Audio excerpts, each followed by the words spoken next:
Let's have a conversation. Um, my name is Levi. I'm an Uber driver, primarily in Syracuse. I drive a Tesla. I've been doing it for about 4 years, 10,000 rides.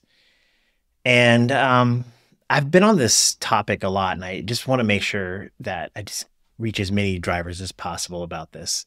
I was just on Twitter when I was supposed to be packing up my bag to go Uber drive tomorrow morning. I've got to get up at 2 a.m. And I saw, I was scrolling through Twitter and I saw Marquise Brown. He put out a tweet saying that he got invited to Elon Musk's October 10th, the Tesla Robotaxi event. And it just kind of it hit home again. It always does when I see these things because I'm I feel two opposing emotions.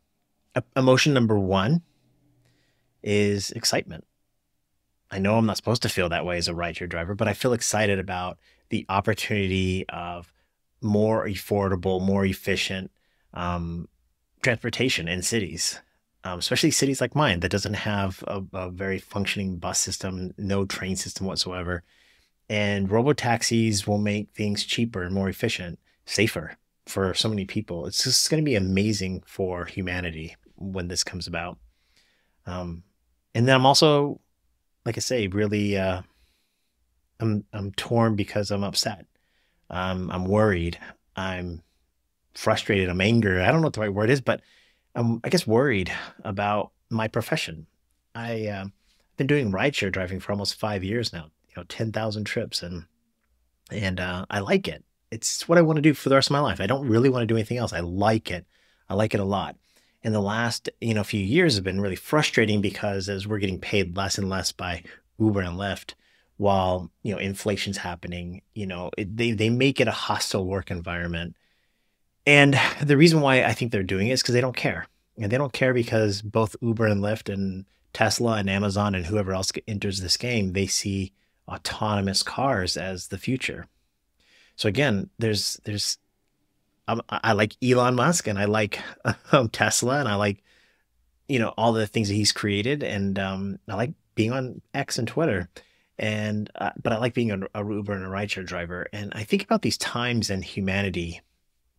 I imagine people that used to like cobble horseshoes, right? And they're like, oh, the car, right? Or people that drove buses, and ships that were like, oh, the plane will never replace us, and it does, and just things happen, and life goes on, and I think about artificial intelligence and robotics being an amazingly transformative thing for all of humanity.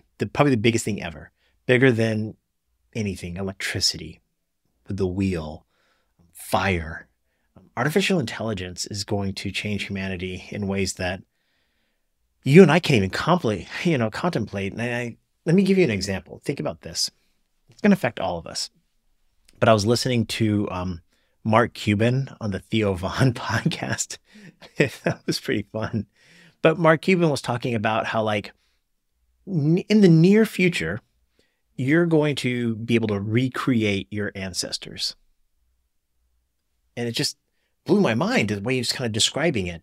It was like you're going to be able to load all these pictures and stories about your ancestors and tell AI where they were from, and if you have any audio recordings, if it's like a grandparent or a near relative, you're going to be able to recreate them. And think about your children. If you're a parent or even a grandparent yourself, you're going to be able to they have so much imagery around who they are today that 50 years from now, they're going to be able to go back and see themselves, not necessarily in like a video of themselves talking, but AI is going to be able to recreate that entire world of, you can go back in time. It's like, you're going to be able to time travel both backwards and forwards. And it's hard to describe but you can envision this, you could see it, because we already see like little glimpses where you just load a picture and it's like, make this picture move. Now imagine if you loaded thousands and thousands and thousands of photos and videos and audio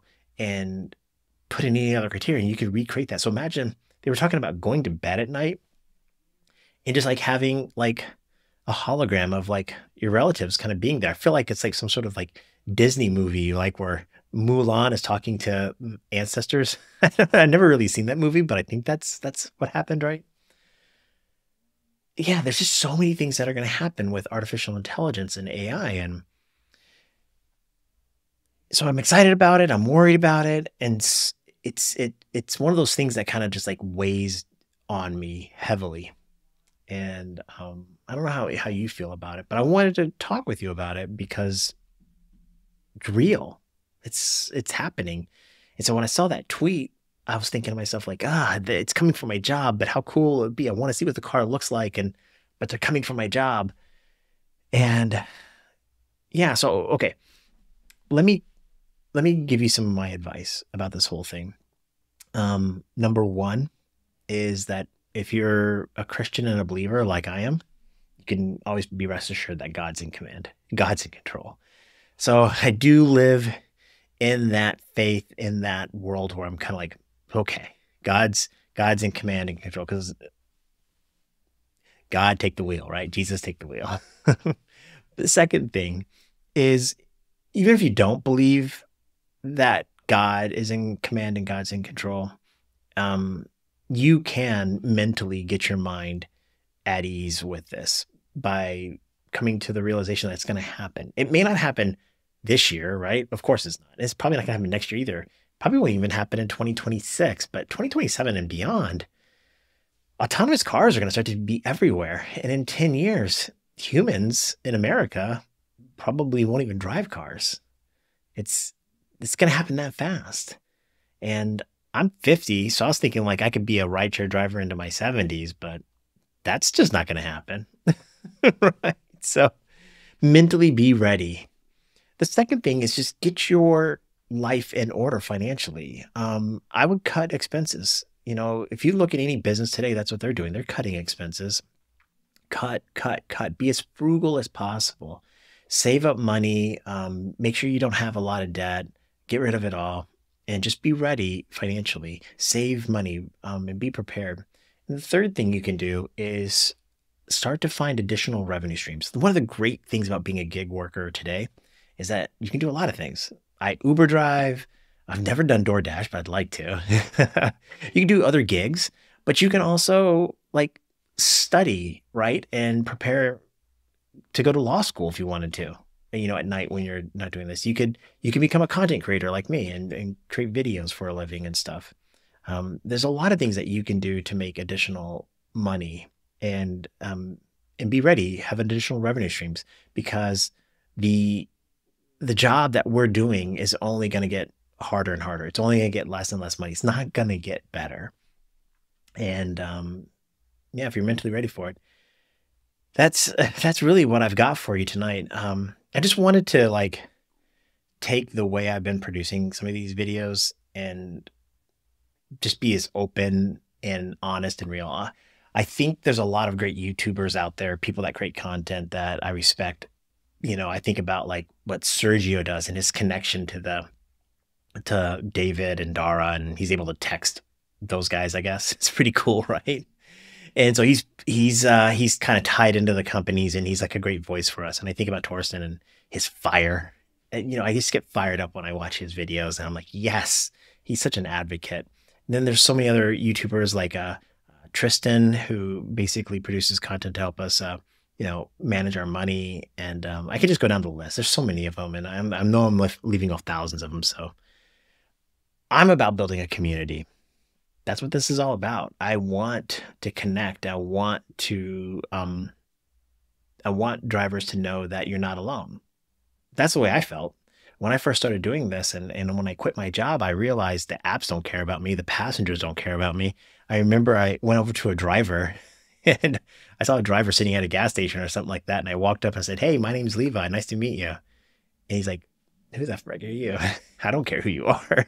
So the drivers are like, see other drivers as competitors. And I don't know. I just wanted to build a community. So I'm going to try to do more of these conversations. Um, you see it that I engage in the comments.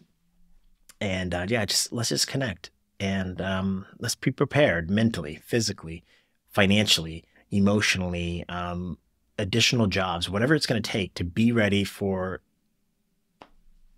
what's going to happen, and maybe watch the October 10th video with Tesla, see what they're going to roll out.